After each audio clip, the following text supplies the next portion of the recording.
your job is not only to just play League of Legends and go up there and have your name there and play the character. Um, a lot of the players, and I think what made League of Legends so special, like the LCS was really special, was there was a lot of these players that played for a long time, and you got to know them, you got to know their personalities. They grew huge fan bases. People like Bjergsen, I'm a Cutie Pie, Pobelter, Sneaky, Meteos. These guys played for a long time. They got a lot of fans. They were streaming, they were making videos, they were talkative in interviews. I think that's how it was in the first couple of years, and I think I'm very disappointed in a lot of the people that have joined the scene Mhm. and the way that they hardly participate. I mean,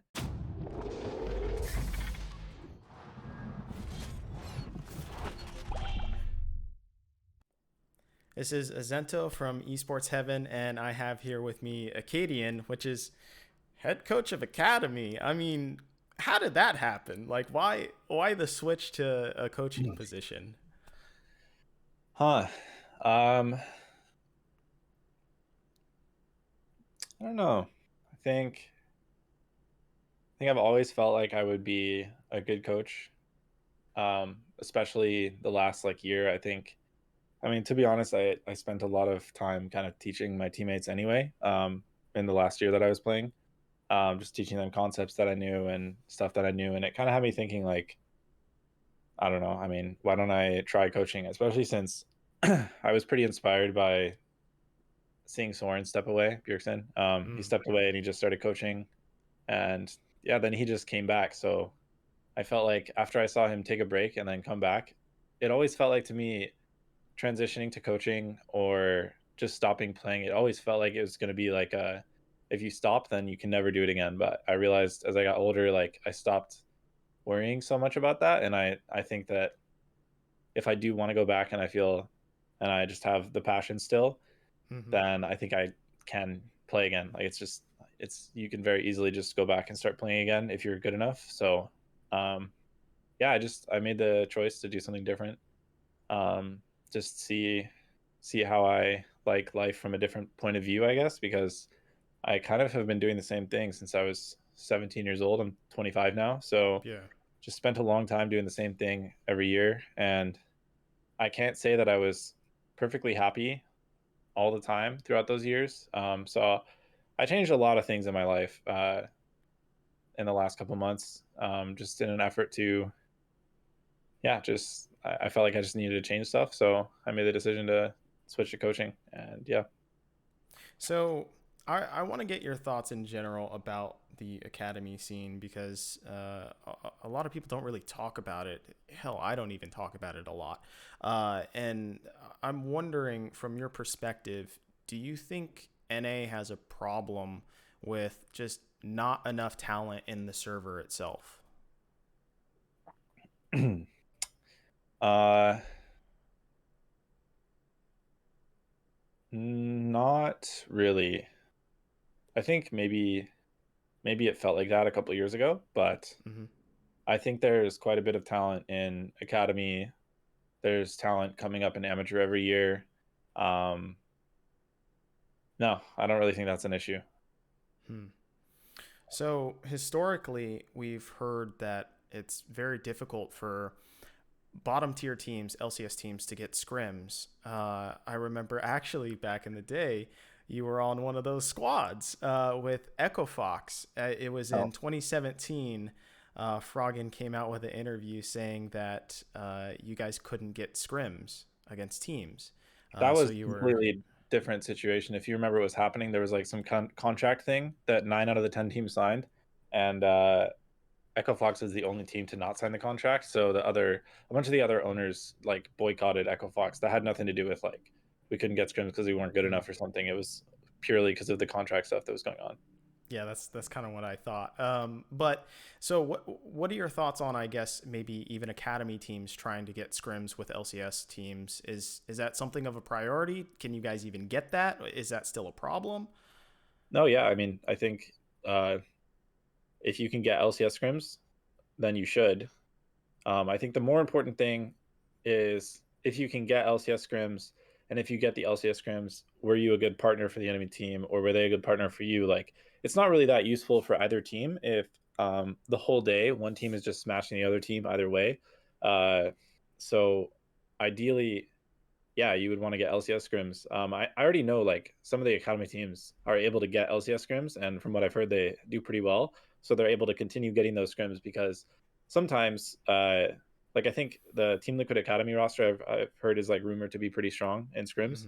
Hmm. So I would wager that Team Liquid Academy is probably a better scrim partner than one of the like just like one of the orgs like Dignitas or something like that. Like they might be a better scrim partner than Dig most of the time, Hmm. because they just have a higher level of play. I think that level of play is really the only thing that like that matters in those kind of situations. Okay.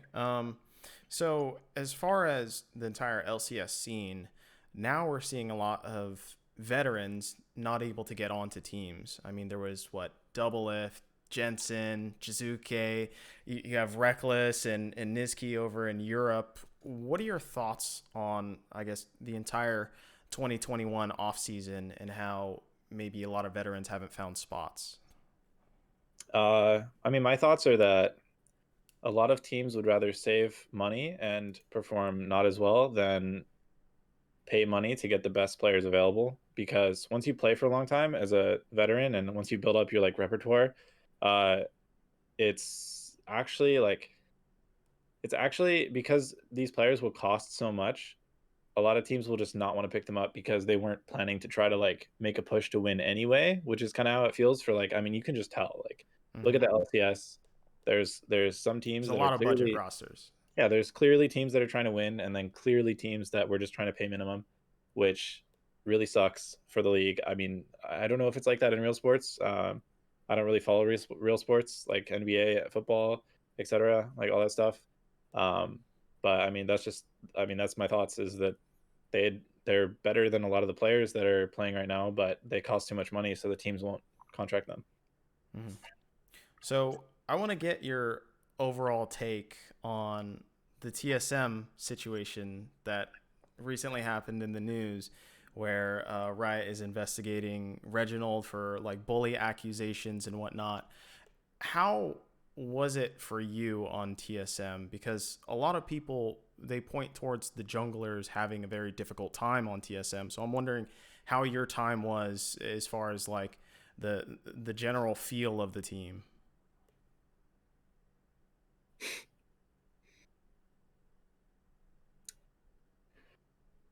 Uh,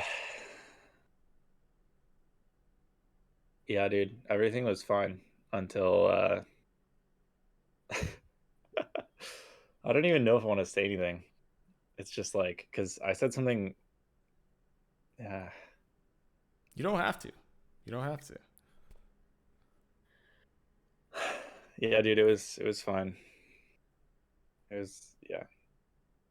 I don't really want to get involved in this drama and stuff. Like it was so long ago, and also I don't think that like bully accusations or whatever, like I don't think it's against the law or anything. It's just like unethical or Sure. like not what you should do. Like even if it's, I think some things are like, even if it's true, if you're in a position of power, it's not something you should say because uh yeah, I mean, even though you can say it and there's nothing like that you can get punished for saying that thing, it's there's just some things you should not say.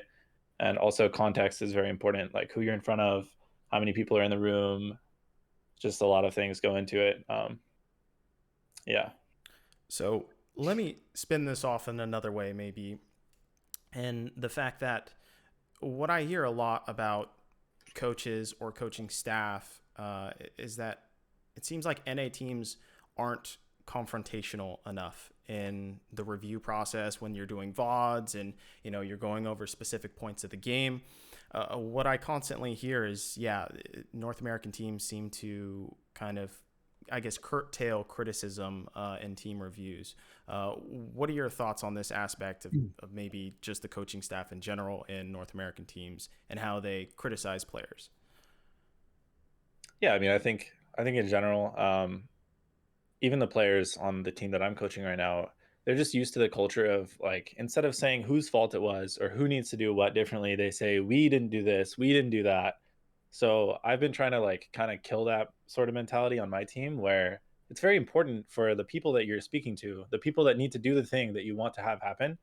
It's Hmm. very important for them to know. So I mean, I've spent a lot of my time just not a lot of my time, but I definitely have said that a lot where somebody on my roster is saying, yeah, we just didn't fight here. Like we need to do this or we need to do that. And I'm sitting there and I'm like, okay, so who needs to do this? Who needs to do that? And then they have to say the actual name of the person that has to do the thing better. And it's just like, I can't believe this is an actual problem. But Hmm. yeah, that's just the roster. Or that's just like, unfortunately, the culture that we're in North America is uh I think, yeah, people need to stop being such snowflakes, and it's a performance sport at the end of the day, and your performance matters. You're trolling if you think that feelings matter more than performance. Obviously, feelings affect performance, but um, yeah, people need to be called out in like a constructive way of like what they need to do better next time, what's expected of them differently. That stuff is very important. Being direct is important. So, um, yeah, I So mean, it I don't it like that culture. it sounds like you're saying maybe there's a problem with accountability or responsibility within teams, and maybe that certain players don't know that they have a responsibility to do something. Yeah, I mean, a lot of the time, kind of. I mean, it's like it's just important. Like the only important thing at the end of the day is that we play really good League of Legends and that we win games. So it's not important. Like one thing I always say about communication is it's you don't get a gold star for saying the communication into the comms. The only thing that matters about communicating something is that your teammates heard you and understand. So I just think yeah, sorry, I'm going off on a tangent. What's the question again? Or like where do we start? Well, it was about accountability and responsibility within Oh, teams. yeah, yeah. I mean, there yeah, I mean, you just have to have everyone be responsible for doing things. You have to assign responsibility if things aren't getting done, and then hold people accountable to doing the things that you said. Because if they don't do them, then no one's going to do them, and the same thing's just going to happen. So, yeah, So finally, I want to end with I think a pretty relevant topic for a lot of younger players, which is, have you consciously thought about how to prepare younger players, especially because it's relevant with Academy, for social media or just even media presence, right? Like we're doing an interview right now. Uh, have you have you thought maybe that this might be a weak point for Academy players or younger players? yeah, no, definitely. I will say that a lot of the players that played in the first couple years of the LCS understood that your job is not only to just play League of Legends and your job is not only to just play League of Legends and go up there and have your name there and play the character. Um, a lot of the players, and I think what made League of Legends so special, like the LCS was really special, was there was a lot of these players that played for a long time, and you got to know them, you got to know their personalities. They grew huge fan bases. People like Bjergsen, I'm a Cutie Pie, Pobalter, Sneaky, Meteos. These guys played for a long time. They got a lot of fans. They were streaming, they were making videos, they were talkative in interviews. I think that's how it was in the first couple of years, and I think I'm very disappointed in a lot of the people that have joined the scene Mm-hmm. and the way that they hardly participate. I mean, their Twitters, you know, these guys are like between 1 and 5,000 followers because they never tweet. All they do is play League of Legends. I mean, I guess you're a pro and that's what you're going to do, but they're just not talking at all. They don't like put any of their personality out in the world ever. And I feel like it's harder to follow and become fans of players unless they're like crazy exceptional, like really like you have to be like a very outstanding talent to get fans that way. Um and to get people interested. I think there's a lot of players that are just kind of like I don't know, dude. I'll say it just feels like at least a lot of the bottom teams it just feels like a kind of a revolving door of just like, oh, there's this new guy from Academy that's like not gonna try to market themselves or Mm-hmm. any of that. I don't know, dude. I'm like a little down on it just because like I mean I haven't really said anything about this stuff for a while, but yeah, it's just how I've been feeling. I wish people would talk about their lives more and take more, like make more of an effort to like just be a normal like person instead of just sitting on Twitter all the time and yeah, just only playing League But all the time. what I mean, can you blame them? Because a lot of the times on maybe Reddit or Twitter, you'll get a lot of flame from things. So maybe that's why a lot of pros aren't participating. Yeah. Um, I mean, I just say stay off of Reddit in general. I think Reddit is like the worst social media for any pro player to be on. But yeah, I mean, just interviews like this. Like, this interview will probably be on Reddit just because we talked about Reginald. Um, but it'll probably be on Reddit. I don't read Reddit ever. I'm sure there's a lot of things said on there that are negative and positive. Um, my experience was I've had both ends of the spectrum where like everyone is hyping me up and saying I'm the best, and then I've also had the other end of the spectrum where everyone is making fun of me and saying I'm the worst.